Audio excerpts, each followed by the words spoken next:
Welcome to Duluth, Minnesota. On the other side of the world, it is a bright and shiny day.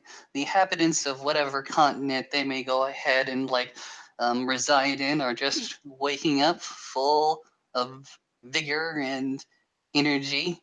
In fact, in the land down under, you go ahead and say that Sydney time is about 6 o'clock at the least. We're not going to go ahead and be more specific than that. The federal or their equivalent of the Postal Service is already rounding out, delivering morning rounds of mail. Various clerks are drinking their coffee and entering in 1,000 different accounts to 1,000 different numbers for various other global clients and businesses, and it's all very, very high energy. The skyscrapers are alive with energy. In the previous evening, they were all lit up, but this very, very morning, the rays of Helios are starting to bake into their material, starting to bake into the concrete. Because even if in the northern hemisphere it happens to be a little bit chilly, in the southern hemisphere it is starting to really, really bake, and the heat and the exhaust is starting to build up a little bit, starting to create a little bit of heat wave, go ahead and give you those weird, weird lines in the horizon. But we are near none of these things. This very moment, we were in a very, very quiet place. Most of the people have already gone ahead and gone off, retired for an evening or late night, whatever time it may be. But one solitary soul within the ruins of color. You say ruins of color. This lone individual does not see in color. No, no, no. He just sees various shades, gray, black, and white. And that's not even the high contrast of the night. No, no, no. Always black, always white, and all the different shades in between. This lone figure is got himself an entire bottle of hard brown liquor. Whiskey, of course, black labeled, of course, and he's nursing it, not downing it all in one go, but certainly nursing it from his perch atop of some elaborate structure that probably meant a lot to whatever artist or artisan that went ahead and created it. He just goes ahead and sits perch, watching the nothing happening, watching the gray, nothing happens.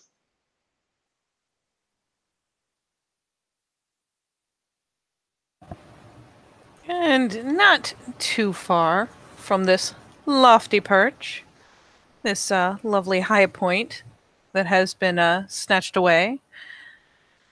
And there's at least one more person wandering around. One might dare think there are several. Surely somewhere the Guardians are walking their routes. Surely somewhere someone is getting up and snagging a midnight snack. The more nocturnal members of Sept might be stirring and moving around lazily. But in this case, the nocturnal status of this particular figure is undetermined. Uh, to say she's blonde for Skid's sake is kind of a misnomer. She's got pale hair. And there's something kind of recognizable about the walk, about the height. Some would say about the hips, but then again, she does worry sometimes about how often her hips get mentioned. But whatever the case, this flannel shirt clad glasswalker is just kind of wandering the ruins, not with any particular goal in mind, but more likely, in fact, just to waste time as she indulges in, well, yeah, that's a joint. That's what she's got. And she's just kind of idly pulling in, holding it as she wanders, glancing around. letting out a cloud. But is just kind of efficiently, albeit not very quickly, smoking her way through it. She's not quite the classic smoker type. She can't just pound that thing down. That would end in tragedy and comedy, really. So no, Charlotte is just wandering because, well, she's going to finish this thing before she goes home because, well, because. So yeah, she's kind of got one hand shoved in a pocket, probably wrapped around her phone, knowing a glasswalker, and the other just kind of keeping hold of that joint as she putters, glances at things, doesn't seem necessarily super interested, is just, hey, look, a point of interest. Huh. Okay. Oh, on we go. And so, in a winding, completely unguided pattern, she will probably, I'm sure, eventually get within sight of a higher perch. Yes. At the base of whatever structure that Skid is currently sat on, there is a small cup filled with ash and cigarette that he has been carefully depositing. No need to go ahead and like waste, or excuse me, like litter, especially in these grounds. Skid will go ahead and like see you. Go ahead and just give a right little wave. One might dare think it's the emotion or the motion that attracts her attention, because sure enough, as the one arm flails about, it takes her about half a second, but the eyes and head both kind of snap around to fixate because movement. And she blinks a time or two, and then lifts up a hand and waves back and deviates from her, I mean, not especially planned course, but deviates all the same. Kind of winding now instead towards this is that technically a statue? Is that just a bunch of stuff stacked up? It's really hard to tell, really. They might have welded it together for a reason. They might have welded it together because they thought it would look nice. There's no real telling. So yeah, she just meanders that way. Finally pulls down the joint and kind of pitches a glance up. And just kind of goes, "Hey." Sup? A regular night owl, huh? Yep. Take this swig. She'll continue kind of meandering to the base of the statue, probably looking down at the cup, recognizing it because he has pulled it out several times thus far. Kind of the eyebrows pop for a second, looks up again. Any particular reason? For what? I don't know. Most people take up the nocturnal schedule for a reason. Oh, the nocturnal thing. No, just up right now. She just kind of shrugs. There. I miss being awake at night. Why is that?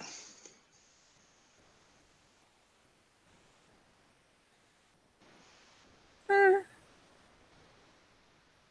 don't know. Feels kind of secure.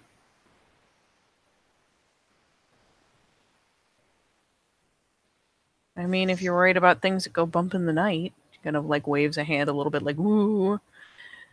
Being awake at night seems like a pretty efficient way to smother the worry.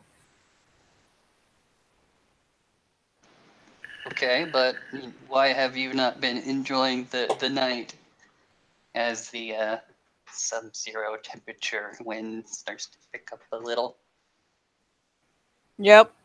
And being the not over the top, but certainly well funded woman she is, yeah. She just kind of hikes up probably a nice heavy coat that's over even the flannel, because fuck this cold. Hikes it up, pulls the scarf a little tighter, pitches up a kind of tired smile. My fiance, mostly. Oh, she has a fiance. She does? And I'm sure you're both lovely together. From what I hear, we're sickening. Positively sickening. Ah, sickening. Tend Just not to the weakness. He goes ahead and shakes his head. Tend not to the weakness. she was grinning in the first place, but the quote that startles a bigger smile than she meant to put out there. Jack goes ahead and brings his to his lips the the hard liquor. Goes ahead and points to you like, yeah. You thought I was stupid. I was stupid. Oh, that was actually pretty good. He finishes the drink a little bit. Just reaches out with an arm. Just swishes it a little bit, like offering. Ooh, I'd have to climb. Kind of glances up, glances around for ready hand and foot holds, like, is it worth it? Or am I gonna eat shit? Like, that is the plain calculation being made.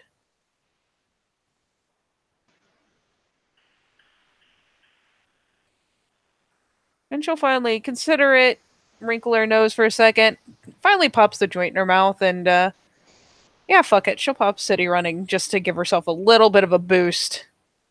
And yeah, monkey on up there. Boom.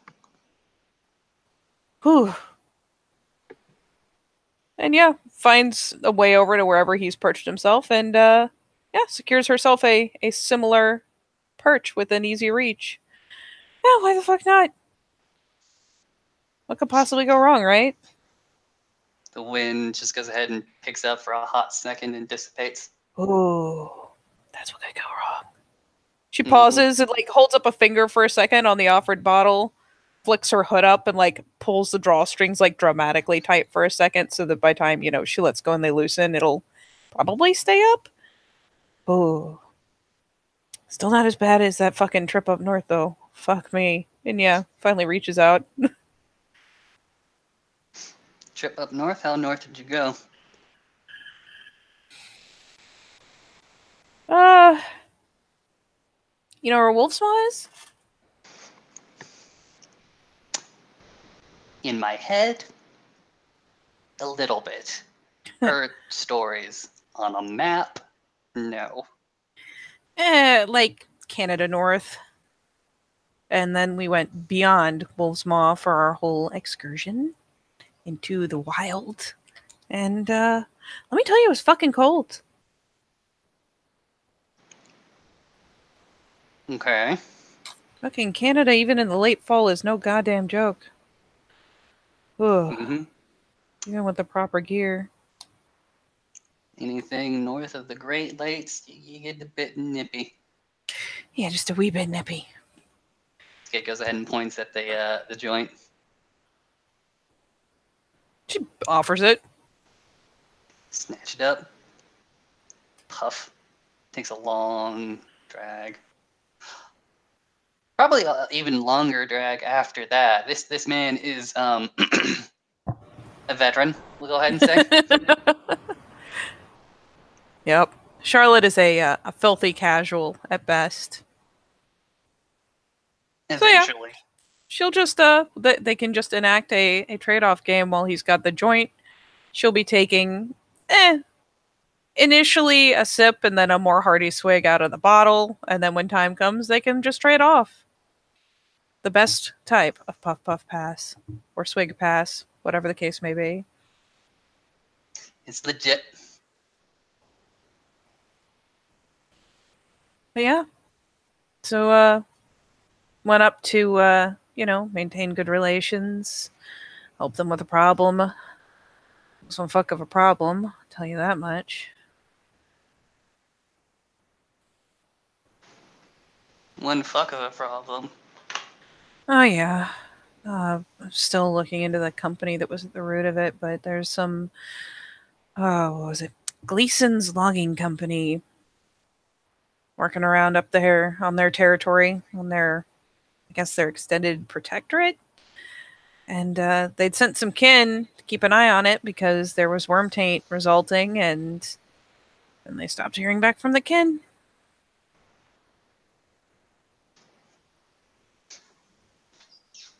They stopped hearing from them. Do you know what happened to them? And she trades out, pulls in a lungful, kind of nodding in a, of all things, kind of a weary, more so than distressed fashion, just kind of nods. When she finally lets it out, just kind of goes, yeah, it was worse than a fucking slasher film. I mean, it wasn't just them either. It was everyone at the logging camp, but kin too. No quarter given. Sounds like a bit of all the ultra violence. He goes ahead and mutters. Yeah. Good call. Kind of points for a second, like, there you go. Fucking references. Yes. Yeah, it was, there's talons up there.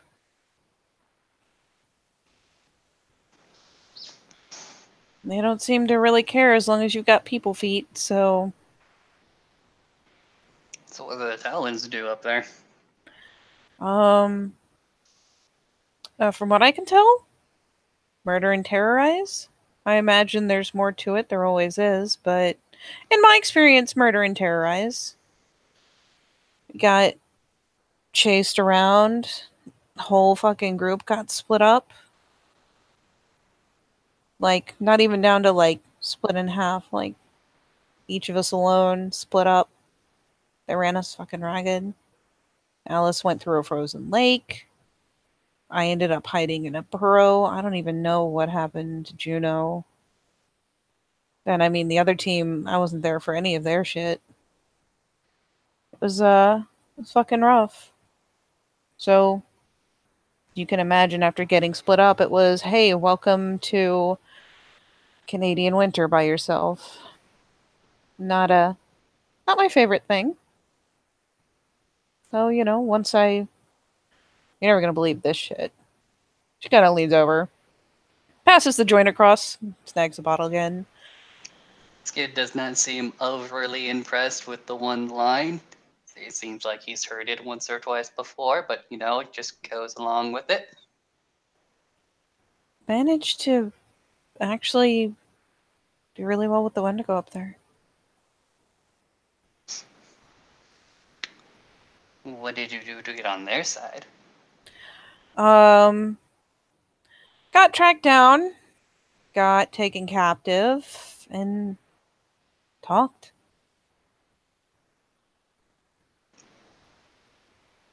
And while I Okay. can't say I understand them as a people because that would be grossly incorrect, I understand them better now. And Glasswalker or no, it seems like a willingness to try to understand makes a lot of difference.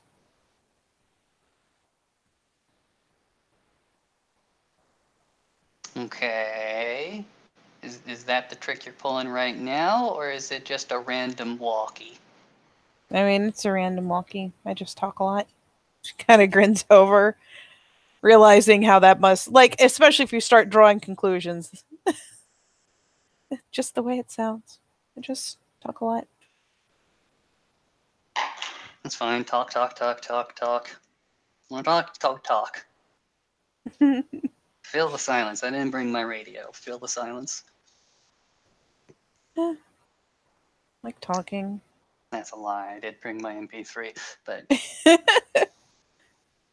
he goes ahead and shows got a juice. Puts it back in his pocket.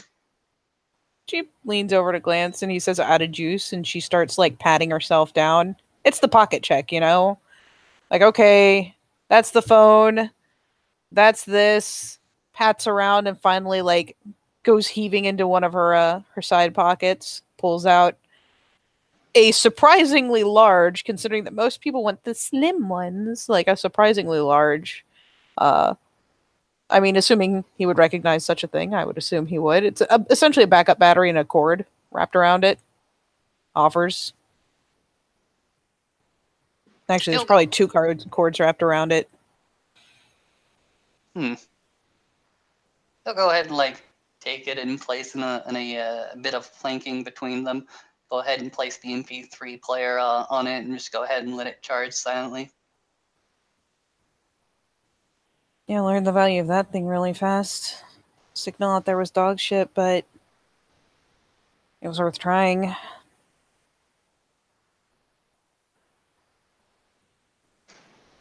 Is that the whole story? Oh, no, it got ways. There were a pack of really, really wild furies that I dare say liked me less than the Wendigo did. Well, I guess that's kind of to be expected, really. And, God, there was the Talons. There was the group from Woolsmall that finally marched out. It was a clusterfuck. There was territorial conflict. There was the company. There was whatever was over the company. Or maybe it was. No, it had to be related. Because they came to the fucking logging site. But let me tell you, like military quality, mercenary type shit, like good high dollar mercenaries came rolling down that mountain a couple times. Avalanche came rolling down the mountain. Apparently there was some sort of settlement up on the fucking face of it somewhere where they were taking. She picks up a hand because the other hand is occupied. Samples that included, oh god, included at least, I want to say, one Fury or Fury kin, included eventually one of the Wendigo. I don't know what the hell they were doing with them. I mean, I saw. No, I'm lying. I know what they were doing with them. They were making fucking monstrosities, but in the end, it was a very colorful sort of situation, really. Hmm. I can't very well say we ended up all working together. That would have been nice. But close enough that for the most part everyone got out. We lost one of the Fianna to the cold. Lost one of the Furies. But all in all, my track record, it wasn't a lot of losses. Your track record? I believe you're taking on some personal shit for things that were out of their control. Yeah, I know. I am. It's just kind of, I don't know, you feel kind of jinxed when near every time you lead, you can lose someone. Especially when for the first couple times it was pack mates. I mean, it was, quote, acceptable losses or whatever. It was what happens, but doesn't mean I have to like it. Or say it's good enough. Drugs. Nobody likes people getting close to you, and then them goes ahead and crosses his neck with his thumb and does that sound. Nothing else. The fact that he's being so casual about it kind of startles a grin out of her. No, can say definitely not a fan. Who were they? God. Uh, First one was the first mission I ever led, actually, with Los Santos. It's a Bonar. And a Galliard, and a little shit, but I really liked him. We had this gag going, Tamara stuck up for each other. Hmm. He was a good guy. I mean, he was a goofball, but he was a good guy. We saw some action together. He went tumbling out of my car trunk at one point mid combat. There were skateboard related incidents. There was at least one trip to KFC that went horribly awry. But Santos was good people. I managed to pull him out of the fire once, but nah, for some reason we were on that mission and we were surrounded and we were fucked, and there was a tunnel open behind us, but we were pretty sure there was nothing but, Satan down there, and he just kind of went running in like breakneck full speed. And by the time we got in there and caught up, the spiral down there had gotten at him. I mean, we killed him. It ended up being a life for a life, and considering how hard these spirals are to kill, it was something, but it still sucked. What else about this Santos do you remember? Oh, God. I mean, all sorts of shit. He used to think it was really cute to offer to shake my hand but lick his palm first and then would chase me around. I've dived under a picnic table at least once. Uh, he had this thing for ham. He had this smoked ham. He used it like a pillow. I'm pretty sure he whispered sweet nothings to it too. Kind of grins fondly. He was, like I said, he was a total goofball, but he was something. And he was one of the first people I felt like I was kind of connecting to, as a Cliath. Because, Team Ura. This is back in your heyday, is what you're telling me. Oh, yeah. Yeah, it was back when we were still fresh. But I mean, he stuck with me. Through a lot of silly shit. Said City Wolves had to stick together. Sounds like a good death. You can only have a good death if you had a good life. Won't anybody go ahead and tell you different? And hell of a way to put it. Accepting your mortality is something that is never easy, but necessary. At least that's what they've told me. Who else? Oh, God. Second thing that I led of importance, we made this huge push against the Spiral Pack, right? And for the most part, like, I was proud of myself in all these. Like, I know I made the right calls, but it doesn't change the guilt. So we got through stage 1. There was a lot of packs pushing through, I guess you call it like a hive. They had tunnels. So we had to push through all that. Um, but the kicker was we ended up on the battlefield where there was, most of the Seps packs were fighting the enemy. And I took a quick glance around, and there was one of them pretty clearly kind of commanding the whole thing. And I knew if we could get up there and disrupt command, it would start falling apart. The things they were using as cannon fodder, they're not smart, they're not clever, but they hit really hard. So I figured if I could disrupt it, if we could disrupt it,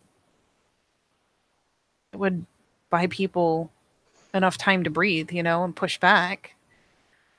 So we ran up there and we engaged, and there's one of these spirals. Call them the Black Blade, or apparently the Black Belly. I don't know. That's a thing. But big old black spiral dancer has this fucked up looking clave. And poor Gemma, she took that first swipe at him, just trying to disrupt things, like we'd planned. And he parried her claws away and took her head off in the same stroke. It was just one smooth, perfect motion. We didn't, none of us were fucking ready for that shit. Who was Gemma? She was a Kagi in the Theurge. And she was sweet. She was really sweet. She was a good person. She was kind of our, the squishy heart of our group. She always had a gentle word and a gentle hand for people that needed it.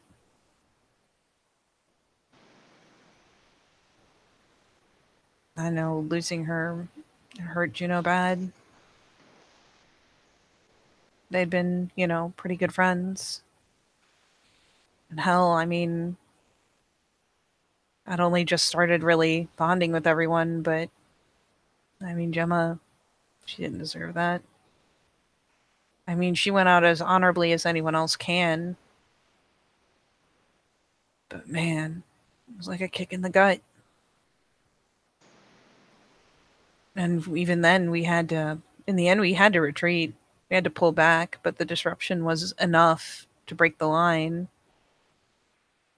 In the end, we technically got a victory. We just lost Gemma.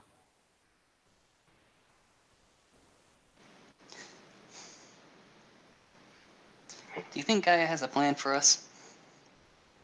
Fuck. I don't know. I know I've got a plan, or most of a plan, anyways. And I figure hopefully the two will jive.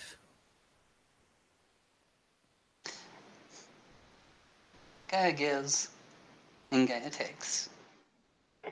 Sometimes we do not like the ones that she takes, but we should always go ahead and appreciate those that she gives. Seems like this Gemma was a good one. Yeah. Yeah, she really was. Is She's that really all? good people. Oh, God, no. She kind of grins looking over. No. We kind of dropped one by one over time. And there was, God, trying not to mix up the order. Leaf. Leaf went next. Not obviously. She kind of jerks the thumb off to over where he, met people the other day. Not Abel's cousin Leaf. He's still one of the Ravens and hale and whole, but we had a Leaf too, Naroon. He was a twitchy guy. I feel like he'd seen a lot of nasty shit.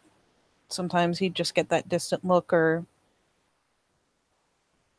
remember seeing and hearing things so vividly.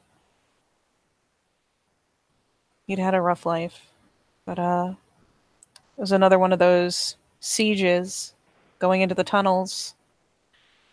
And yeah, he and Juno apparently had some sort of scuffle beforehand, I think, because we had kind of an awkward face down while we were partway through the mission, but we kept moving. We got it together.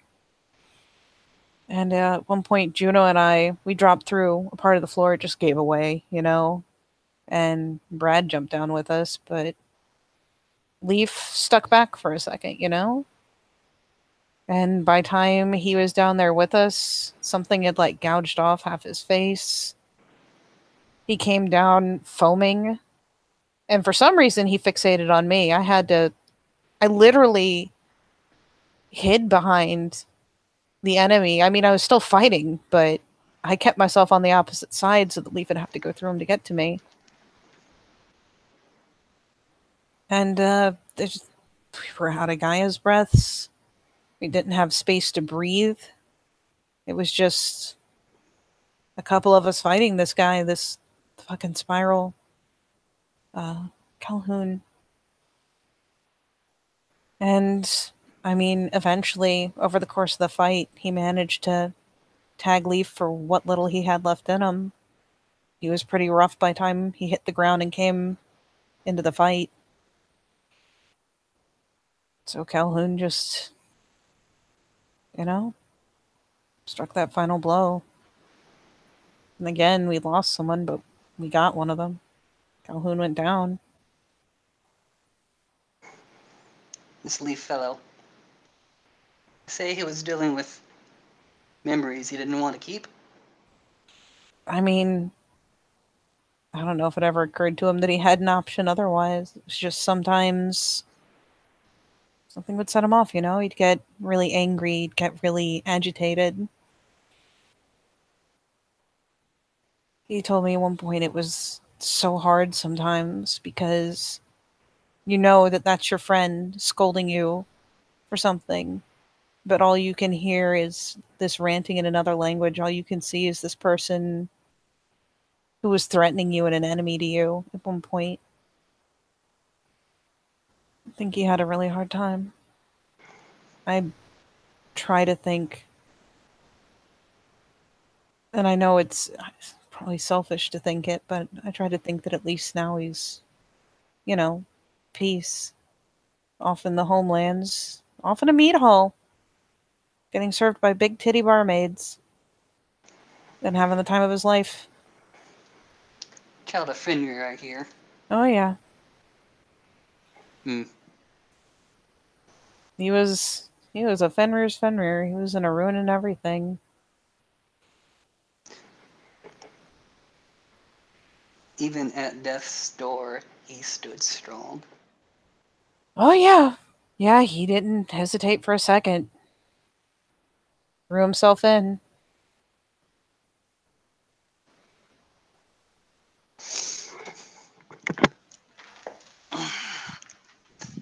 But Goes it ahead and was. stands for a hot second. He doesn't go ahead and like move overly to the left to the right. He doesn't necessarily leave. He just seems to be adjusting his leggings for a hot moment. One hand on the bottle, the other hand just balancing and sitting back down. But this time he's like facing you. You can go ahead and tell for the first like odd minute he wasn't really paying you too awfully much attention, but with the stories as they go on, he's been paying much more attention. And you can go ahead and see on his free hand like 3 digits extended as if he is counting. She like glances over and just tries to tally in her head, like, are we even going to be able to keep this to one hand? Fuck me. Uh, the last we lost, I think, where the pack dissolved was Brad. And Brad was another Coggy. He was an Arun. He was really really good people. He wasn't as soft as Gemma, you know. She was so sweet, but I mean, Brad knew when to listen, and sometimes he knew how to say just the right thing. He's such a weird guy. He like almost never slept, and he had this burrito cart. And during all those night hours that he wasn't sleeping, he'd be up making burritos, and he would just truck all overslept in the ungodly hours of the morning. You know, when people are rising for training or for the early shifts on the Guardian patrols, and he gave everyone a burrito every day, every single one of us. And it was the weirdest thing, but it was just a steady good thing that happened every day. He helped me a lot. Taught me that those small things, they make a difference. They make people think about everything differently, knowing that there's at least one good thing that's going to happen. Taught me too about how important it is to keep a sense of normalcy. Even when Leaf died, we still brought around the burrito cart the next morning. Kind of gave the illusion that everything was still the way it was supposed to be, you know? Goes ahead and shrugs. Do you keep doing little things? I eventually had to. I gave up on the burrito cart. I still got it, but unlike Brad, I need sleep, and unlike Brad, I have a fiance now, and he does like to see me now and again. So it's kind of fallen by the wayside. I keep thinking I should give it to Cassie. She is of their tribe. It would make sense. Would she not accept it? Oh, she would. I keep thinking I should be able to do it myself. Nobody's going to go ahead and ask you for anything that you can't readily do. At least I'm not at the moment. Do go on. Oh, hey, I appreciate it. Score one for you.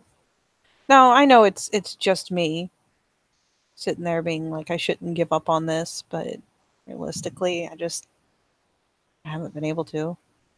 But yeah, it was little things like that. One day I came out and he was trying his damnedest to fly a kite. I don't even know where the fuck he got the kite, but he was trying to fly it. There's another day I only came out of the house because I heard him hit the ground. He'd apparently gotten a hold of a secondhand hang glider and decided to jump off the roof in Glabro. Let me tell you how that didn't work out.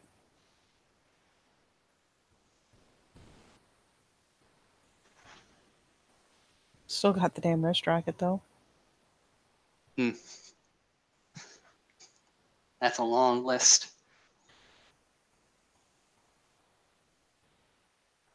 Yeah. Goes ahead and holds out a thumb.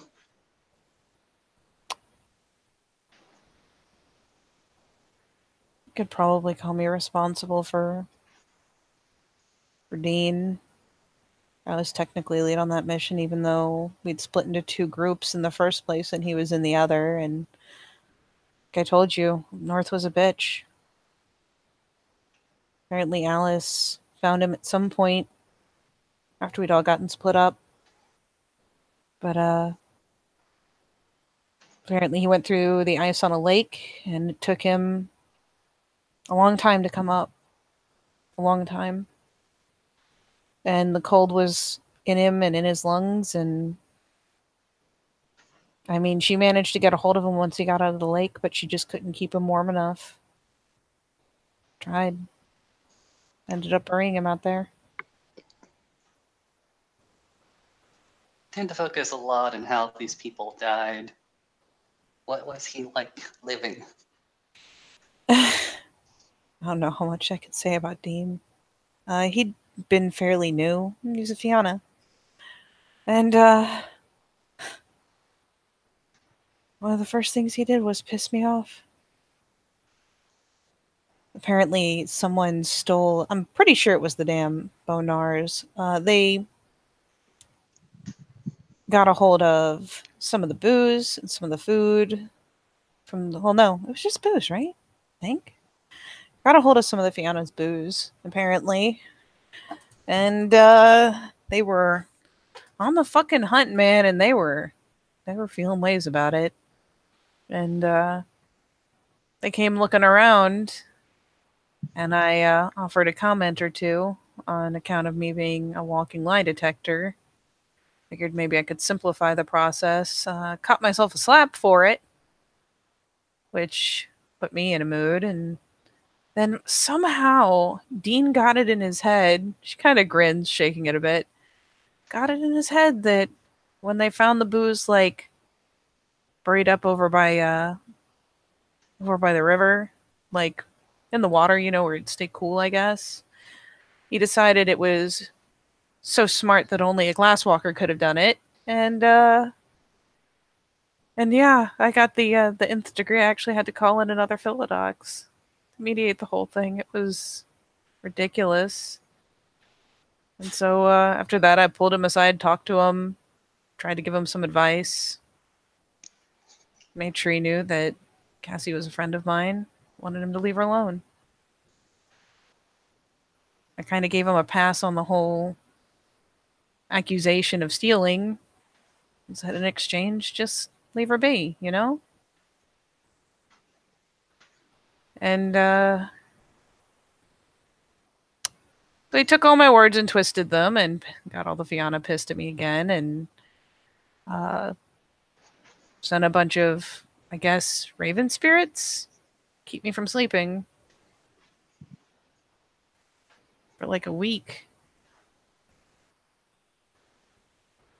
So I started falling apart at the seams, involved another Theurge, and we finally got it hashed out. But it's fair to say that Dean and I, we didn't have a lot of good run-ins, really. He was ridiculous, and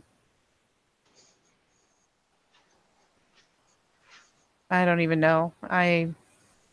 I can't say much for Dean. You're better off talking to the Fianna. They probably knew him a lot better.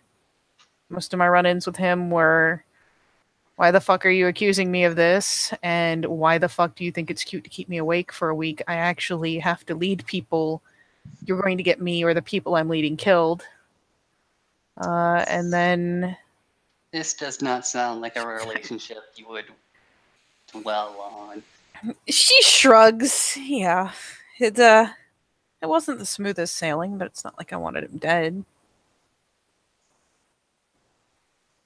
Fair enough. I can't go ahead and hear any falsehoods in your words. You can believe me, I'm a raggy bash.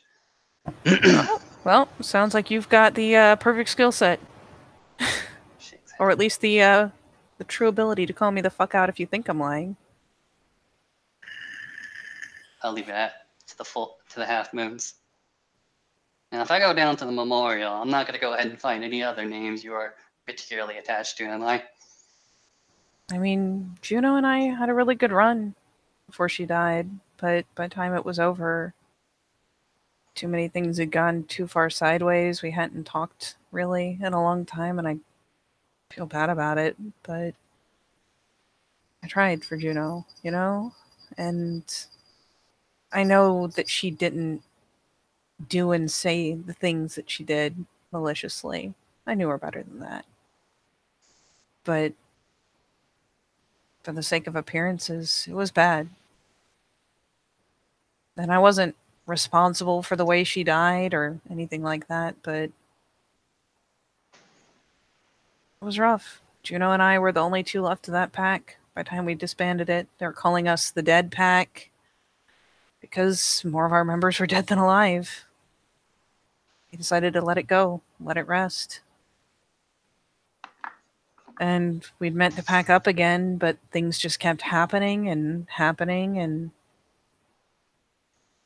before we could really put things back together, she was gone. The worst part is I was supposed to give her a satire right. I'm kind of glad I didn't have to. By the other hand, I know it needed to be done, but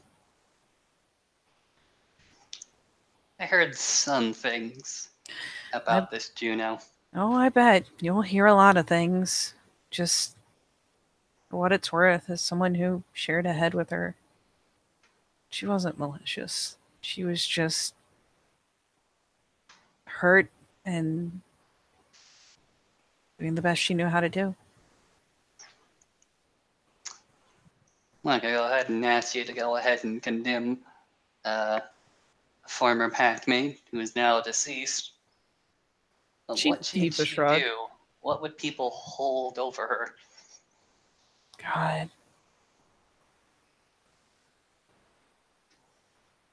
Kind of reaches up and rubs her hand through her hair. The one that the most people are really upset about. So while we were up north, I told you we lost one of the Get to one of the Furies, right? Mm-hmm. Well,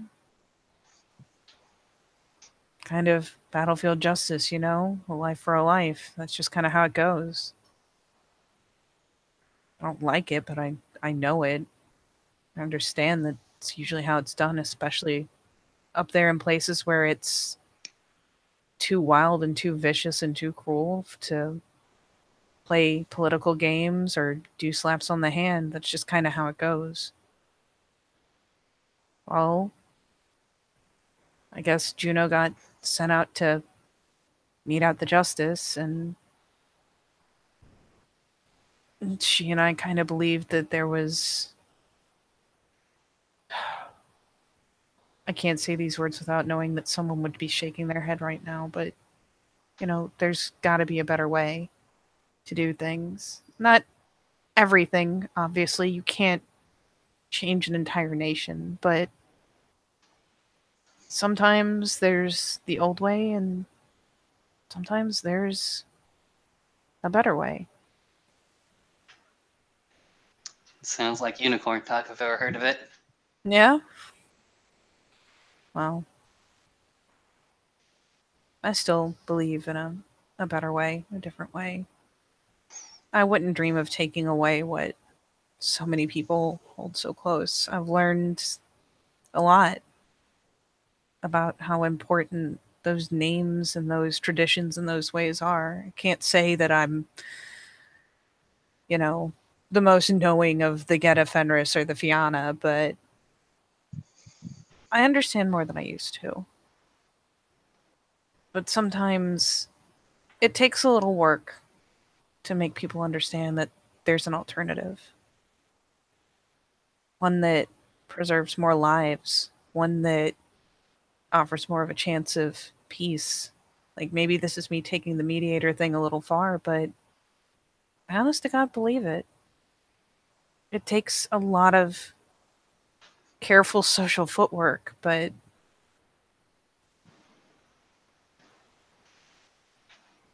convincing people that there's an acceptable alternative, one that they can be at peace with, is not easy. Well, Juno believed in it too. But in the end, what happened was she talked about how there should be a better way than this. But she still performed the execution. And that Furious Pack, they understand.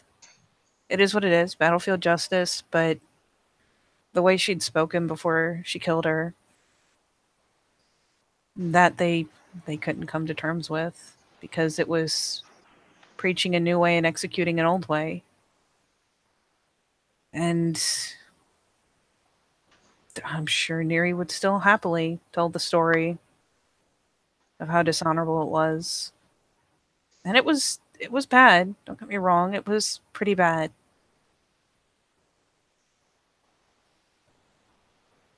But I still can't for the life of me think that she earnestly meant to give that kind of message with what she said and did. She was kind of stuck between two worlds. She had a glasswalker in her head for a long time talking about this new, better way, but she had a lifetime of growing up Geta Fenris and being steeped in tradition and old ways that are right.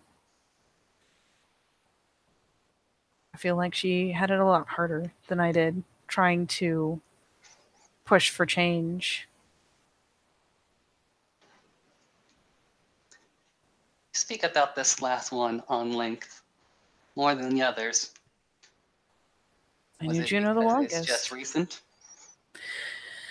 Yeah. I mean, the whole instance up north was a while ago now, but she only died, God, not that long ago. Not really. She's the one who, during our last big push on the spirals, they had some sort of, I guess it was like a wild, I mean, it was effectively a bomb, but some sort of wild spirit that they've managed to make a deal with all the Therages. Something huge. And, when push came to shove, we had, I mean, have you met Marcel and Artemi? Have you seen them?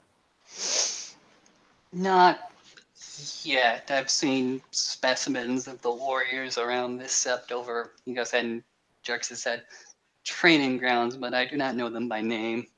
Oh, I can make this really simple. Marcel is the biggest male Arun we've got. Artemi is the biggest female Arun we've got. Okay. They are not slouches. And while the rest of us were battling other members of this spiral pack or their foot soldiers, the two of them were holding the Alpha down, keeping her locked up. And Juno went in, and there's some sort of, well, there was a nasty history between that Alpha, Pitama, and Juno's family. So in the end, she did something that she'd always wanted to accomplish, I guess. She leapt on her, and she managed to tackle her into this wild spirit just as it was firing off. And I mean, the way she died was brutal. I think Patema must have frenzied with all she did to her. And it may explain why she went down instead of trying to just shove her off and keep going instead of trying to get out of the way. She fixated on Juno, and it was enough. She was in the middle of the blast. That's how we finally got their alpha down. She was a proper monster, but Juno died fixing something that was plaguing her family. You a half moon? You think that there's any sort of justice in what happened? Not in the way she died. Let's go with that first. I mean, in a way, it's. I don't know. I think it's the best death she could have asked for. She accomplished something that seemed insurmountable. Patema was an ungodly monster of an Arun. Like she was bigger than Marcel. And we clashed so many times, but you gotta understand that for the longest time, I didn't even know what she looked like in Krynos. She didn't bother. She could handle us in Hamid. So she took down this monster that was the reason her family had been hurt. Her brother, her sister. It was it was a very just and good way to die. And considering all the stuff that was piling up against her, at least she went down before more could come down on her head, you know? And before you had to do something that you really didn't want to do in the first place. yeah. I know one of the last times I talked to her, she said, in the end, whatever else was expected, she just wanted to know that her father in the homelands would be proud of her, be proud of what she accomplished.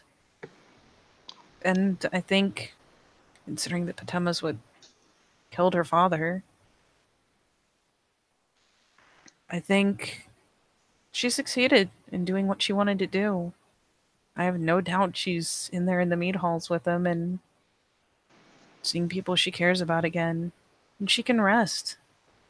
There's no history to plague her. There's no pain from the things she'd been through. So in the end, it was a very just and a very good death. Some people may not see it that way, but in the end, Gaia laughs at all of us. Oh yeah. Goes ahead and extends another finger, hoping to dear God that this is the last one. Mm.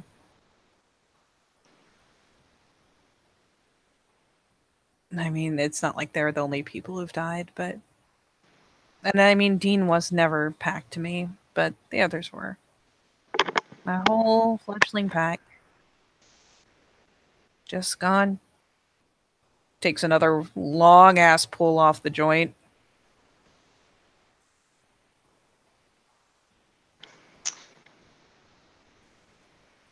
And how does that make you feel? She kind of glances over, like it's that side glance of really. She exhales the smoke and says, "Like shit. Makes me feel like shit." Now, is that why you're out here so goddamn late? Oh, that is, that is only the start. Don't you worry. I may be young for an Hadron, but I got here through repeated instances of trauma. It's good stuff.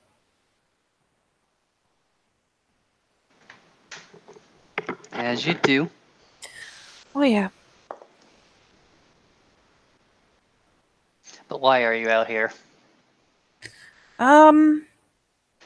Mostly because smoking this shit helps. I feel like it's kind of trite to say that glasswalkers run like computers, and sometimes we think too much. But I do. at least. I just kind of constantly overclock. And if I don't do something to slow it down,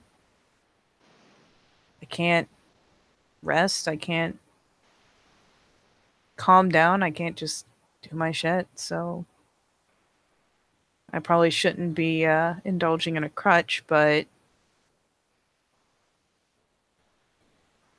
that's what works.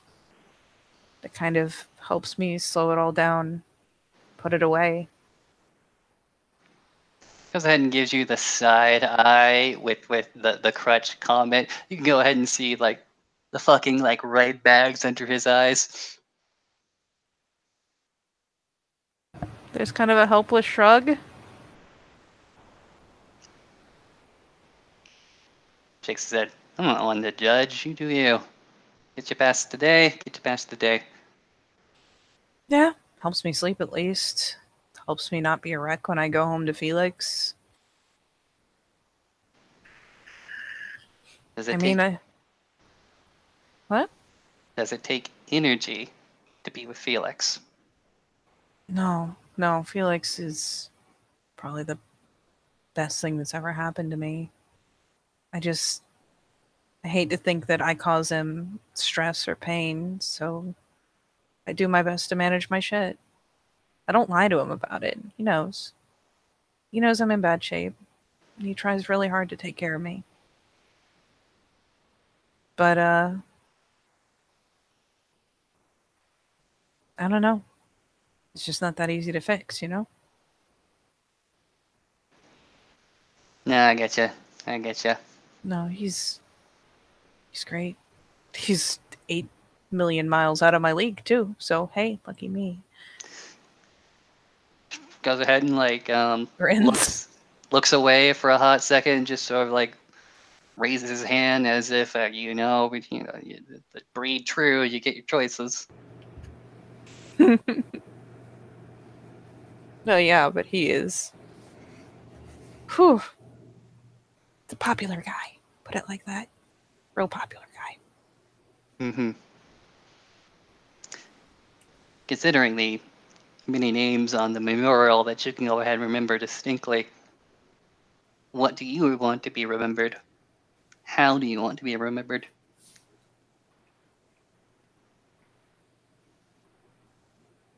God. Oh, I hate thinking about dying. And at that slight pause, the two will hear the Come on, bagpipe us. as coming up the hill, a little bit of an incline towards the ruins. There is quite assuredly a man, what seems to be wearing what can only be described as Gymshark gear. A very thin, tight thermal top, a blue beanie hat, blue mittens, some sweatpants or tracking bottoms for those that are of more European sides, and of course some brightly coloured running shoes. And he's just kind of stops as he sees the two underneath the light. Obviously the blunt flaring up that little bit. He looks, squints a little bit. You can see the frost on his beard, just kind of around the edge, trimming it slightly. Oh, hello there. No, hello to you. Jack goes ahead and gives a tentative wave. He's not too sure about this. It's a lovely night. Well, I'll leave you two to it. Plenty of stuff to be doing now. Catch you later, Raya. And, pleasure. Skid. Scared. Oh, what a name. Well, considering I don't know yet, I will give you the quick introduction. I'm Alistair McDuncan, Fianna Galliard Hamid, also known as Heart of Fury to the Nation, the Cliaths. Goes ahead and points to Cliaths. Awesome. Jack, Owl, Two Legs, Cliaths, No Moon. Oh, well, the pleasure's all mine, Jack, Skid. So, I don't want to interrupt. I'll catch you later. Very busy man tonight. and just starts jogging his way on. She just kind of glances after him, like, what? But He's very energetic. he really is. You don't even know. Okay. Okay, so I'm not shitting you. Like, yesterday, I was walking by the lake, like, early as fuck in the morning. Was headed home and spent some of the early hours hanging out with other Leaf. But yeah, he fucking surged out of the lake. And like, I don't even have to tell you, there's like ice around the edges. That shit is cold. And he just Surged out the lake. Oh yeah. Brisk That morning that swim.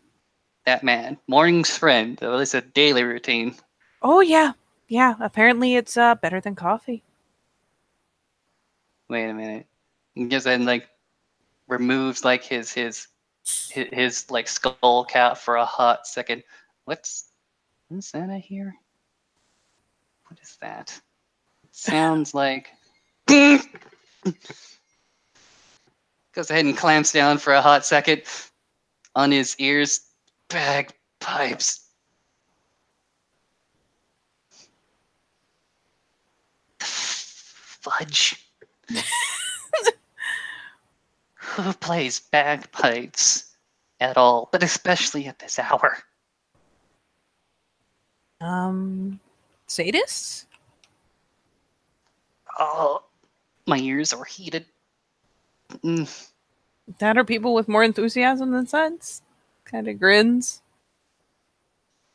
You can see Jack is grinding his teeth a hot second. His ears are now like red from like exertion and trying to go ahead and block out these bagpipes. Physically hurting him to go ahead and like just witness. Oh god. Yeah, so morning routine. That stupid AM swim in the freezing cold lake is apparently the wake up process. Very bracing, I hear. But no, how do you want to die? Oh, thanks. Reminder. How do I want to die or how do I want to be remembered? I feel like the question changed. It did, but you know, both are interesting. I bet.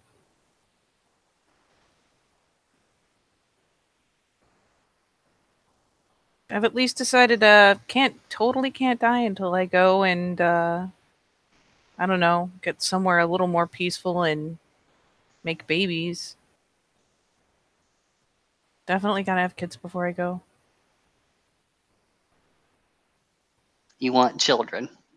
Yeah.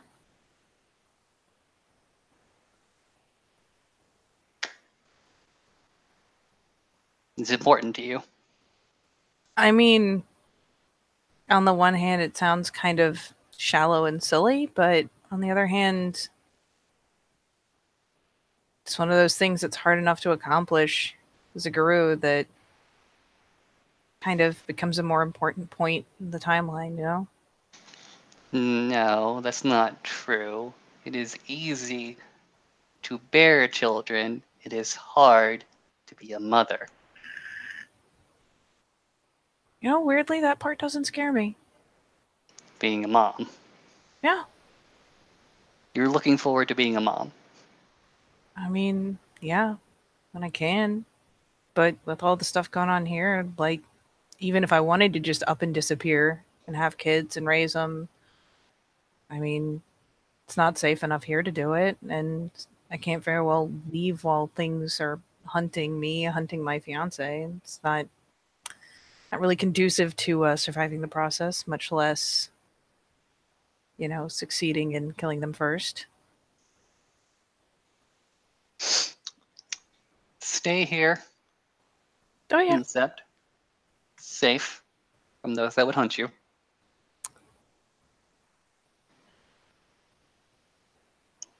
There's Am I also wrong? there's also that fact that I imagine if I tried to go out into the field with a fucking baby belly, I'd either A, be a prime target just to fuck with morale, or B, get scolded thoroughly by everyone in my soon to be newly extended family. Possible, but I wouldn't discount it entirely. There are legends of Irish nature about a heroine that, when called upon, when her entire village and town was under attack, the menfolk would do nothing, would sleep the entire day due to some bewitching magic, whatever have you. And she, being, well, a woman, wasn't affected by it. She, bearing child, still wanted to go out and protect her town and her village, and so she did. She went ahead and kicked ass. And for their part in sleeping through the entire ordeal, whenever the town would actually be in danger, in its darkest hour of need, all of the menfolk would feel the pain that she felt during the battle and during childbirth. Oof. Believe you me, that did go ahead and happen. In their darkest hour, in their darkest need, that township was plagued by a horde of darkness, an army of darkness. Mm-hmm. Maybe not necessarily demons, and well, yes, demons, devils, zombies, whatever have you. We're gonna throw in everything: witches, warlocks, all the menfolk, like on their backs, screaming, ranting, and raving. Took an entirely different hero to go ahead and save that township. Moral of the story: fuck what everybody else thinks. You do you. You only get one life. Might as well live a good one. Guarantee your good death. Trying. Figure if I push long enough and hard enough, I'll make a difference. And I mean, that's something, right? To say you help things change for the better.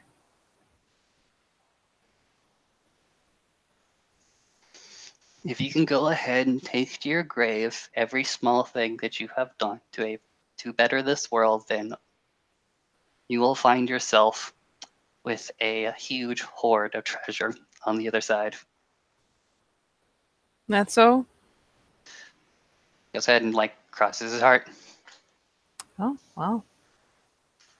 I'll have to get on that. It's like I don't care if my name's attached to it, even just Be remembered. be nice. That's why I have all the a couple of deed names. I still like Firefly better. It's not the newest one, but Skyripper gave it to me, and I like the reason for it.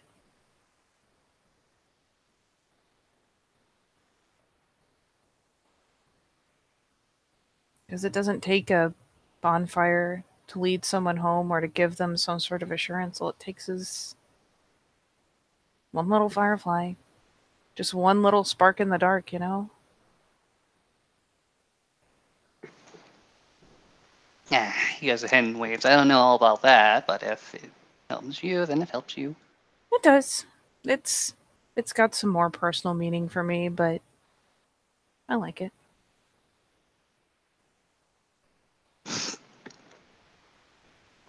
Jack goes ahead and snorts a little bit. Goes ahead and takes a good hard look at that cup he's got at the bottom. She kind of shakes her head like there's no way. Might be. Goes ahead and rears back. She's kind of grinning like bemused, but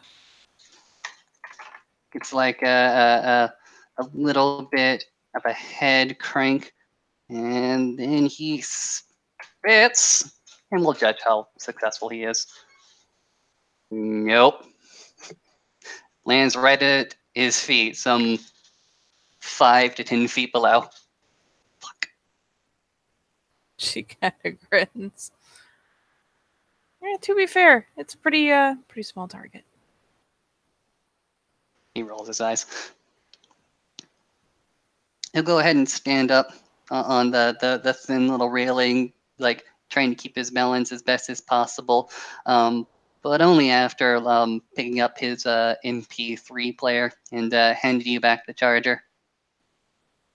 Yeah, she'll take it. Throw it back in the pocket.